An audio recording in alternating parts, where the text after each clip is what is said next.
Hey guys, so today we're going to be taking a look at surface area of prisms. More importantly, we're going to be focusing on rectangular prisms. Now, surface area is just as it sounds. We are finding the area of all of the outside surfaces. Last week, we were able to take a look at nets and understand that our nets are a 2D representation of a 3D shape. This is a rectangular prism. Every single side is a rectangle. Those are called our faces, and our tops and our bottom, which would be our base, those are rectangles as well. Now, we understand that we have seen rectangular prisms often. We see them in all shapes and forms. Here, I have this lovely box of chicken and a biscuit, and you can see from this lovely box that we have both a front and a back, and the front and the back are the same size. We have two sides right here, those are the same, and we have a top and a bottom. So we know that rectangular prisms have sides that have to be the same measurement in order for us to make this shape. Last year when you were in 6th grade, you were able to see that you actually have two of each of these side measurements. On this picture, what I'm looking by when I say we have two, I know that this shape is resting currently on this bottom. I'm just going to color in this bottom so we can see we have this bottom.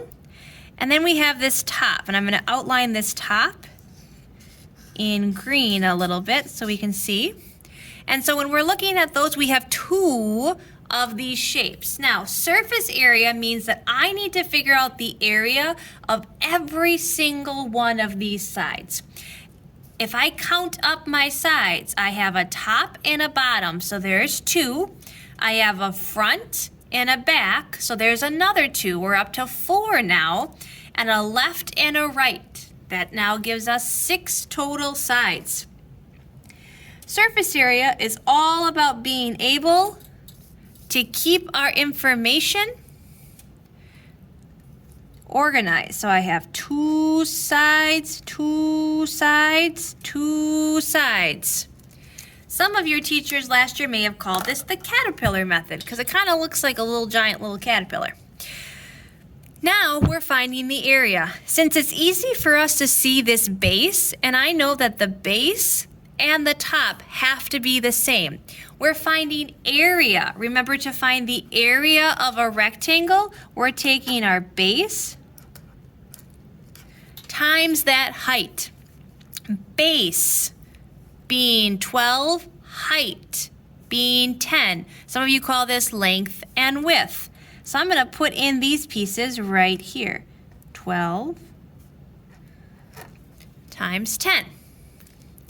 If I look at my shape, I can clearly see that I have this left and right side. So here's one side, and here's another side. I have two of those sides. Again, these are all rectangles, and we're still finding the area. Base times height, length by width. If I look at this outside shape right here, where this little pink coloring is, I can see that I have a side of 10 and a side of 15. All right, and again, remember I have two of them. I have this side and that side. That brings us to the end where we see we have this back and this front. We're going to outline just a little bit more. Back and front.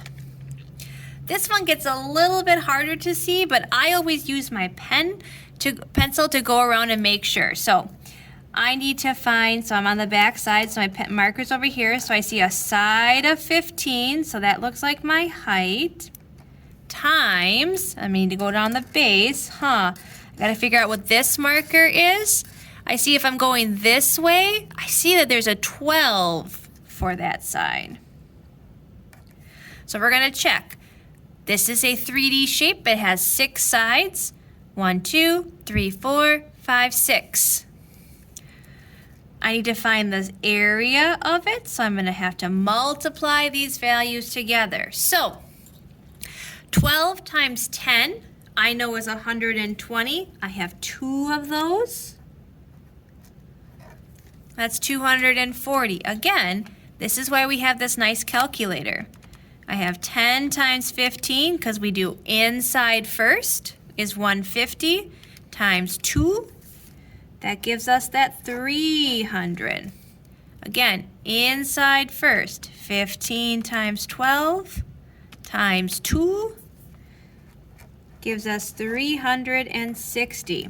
It is the entire area of this shape. All of these sides come together for surface area. So I'm going to take 230 plus 300 plus 360. That's going to give me 900 centimeters squared. We need to include that squared label because that is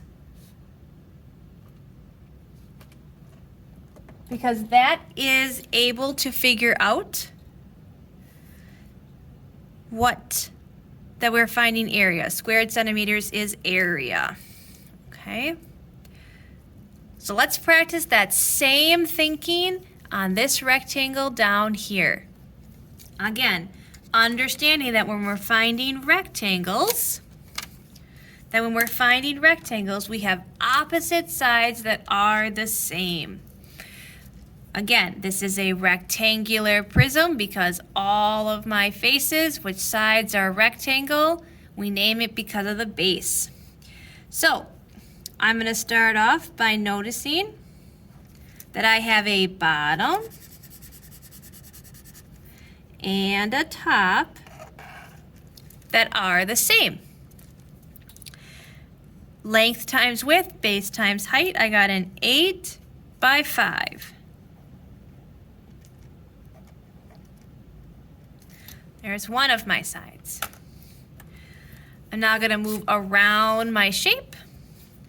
I need to figure out the area of other shapes. I see that I have this side over here is the same as this side over here. 2 sides. Again, we need to figure out the base is 5 and the height. I can just use my pen to move up. I see a 17. The last thing that we need to take a look at, we're missing 2 sides. It's our front and the back. This one is a little harder to see, so that's why it's really important that we're using our pen to outline what we're looking at. So I'm going to trace. So I'm going to go down this side. Oh, I see that it's 17. Move my pen across right here. This entire distance is 8. You can go through and do some multiplication now. 5 times 8 is 40. I have 2 of them, so that's 80. 5 times 17 is 85. I have 2 of them. That's 170. 17 times 8 is 136. You have 2 of them.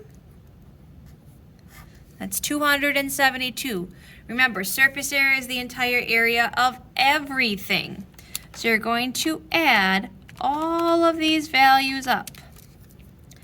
When I add everything up, I end up with 522 inches squared.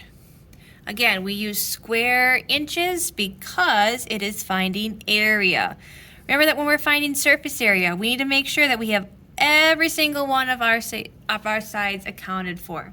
When we're talking about prisms and rectangular prisms, we know that we have to make sure we have all of our sides. Remember, we have opposite sides. We have this side and this side, top and bottom and front and back.